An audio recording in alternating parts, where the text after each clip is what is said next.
So I've been meaning to post a little while on going to therapy the day after you feel you're in a crisis. So you book the appointment because on that particular day, it's very hard to get an appointment with a therapist, and it's maybe for the next day or even the next week. And you sit down and make this list of everything you need to discuss and everything that's getting to you, and you wake up the next morning and you're feeling okay. And you think you don't need the appointment.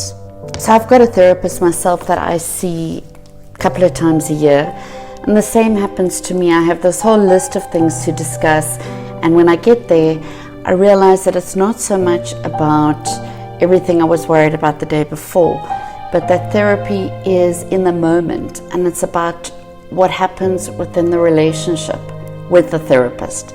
It's all about transference, countertransference, and maybe those things that were bothering me late into the night last night, it was actually a good thing that I had the night to think about them or to write down that list, because it helps us maybe come to a solution ourselves about some of the easier stuff. And it's Oprah who often talks about that aha moment. So we walk out of therapy and we think, I have to remember everything that Mandy said. I have to remember all the detail and all the tips I got. But it's actually about what stays relevant after you've left the therapy room. And so I'll often say to patients, when you're feeling at your most devastated, book the appointment and rather just come, because what remains of that devastation will be addressed and will come up during our session together. You've also got to be cautious when you leave and say, well, Mandy said this and this about you.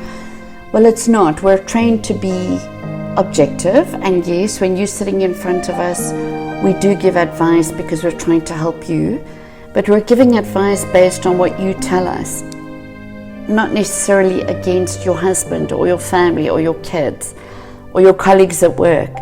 So it's not just Mandy said X, Y, and Z about you. It is, given the facts that I gave Mandy, this was her opinion.